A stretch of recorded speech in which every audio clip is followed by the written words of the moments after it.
Kwa majina naitwa Gabriel Sadike Mashenene.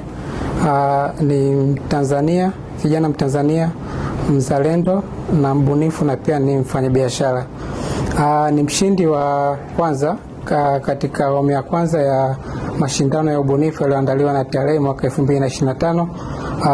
Na wazo ambalo lilipelekea mimi kuwa mshindi linaitwa CodeTrack. Ni Smart Invoice and Import Verification System, ambao ni mfumo ambao utawasaidia TRA kufanya verification ya invoices ambazo wafanyabiashara wanakuja nazo wakiwa wamefanya manunuzi kutoka nje. So kwa mimi vitu hivi ndio vilikuwa vimenipush kufanya application na kuwasilisha mawazo yangu katika shindano ambalo limeandaliwa na Mamlaka Mapato Tanzania. Kitu cha kwanza kilichonipush ilikuwa ni prize ambayo ilikuwa inatolewa special kwa mshindi wa kwanza, ambayo ilikuwa ni kitita cha shilingi milioni 50. Na kitu cha pili ambacho kilinipush ilikuwa ni legacy. Unaacha alama gani katika nchi yangu ya Tanzania, ambayo ukiangalia wazazi wetu sisi wamepigia step kubwa zaidi. So how do we keep up kuzidi legacy ambao ameiweka? So ikanipelekea mimi kuwasilisha mawazo tofauti, lakini pia katika kuwasilisha mawazo nilipata changamoto mbalimbali, ikiwemo changamoto ya muda, kupata muda maalum, muda mrefu wa kukaa kufikiria na kuangalia wazo lipi ambalo litanipelekea kuwa mshindi namba moja. Ukiangalia nilikuwa na kazi, nimeajiriwa sehemu ambapo natoka jioni na pia naingia kwenye biashara yangu, so nilikuwa na muda mdogo sana wa kukaa na kufikiria deeply kuweza kuwasilisha kitu kilichokuwa bora zaidi, lakini niliweza kufanikiwa.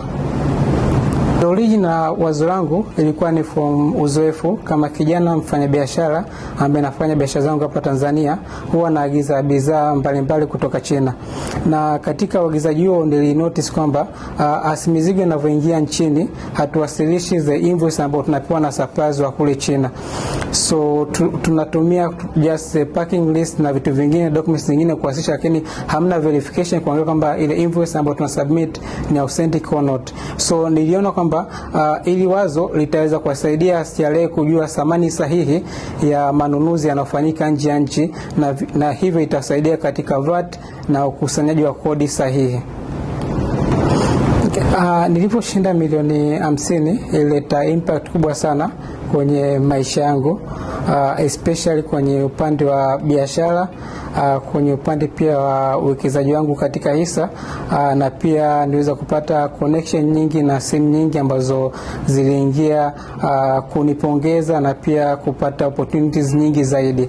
So kwangu mimi alikuwa nimeshinda tu hapa kwa TRA tu peke yake na Tanzania, lakini nilikuwa nimewin pia katika maisha yangu kusogea mbele zaidi, especially kwenye biashara zangu, kwenye uwekezaji na pia kukua kitaaluma. TRA, pamoja tunajenga taifa letu.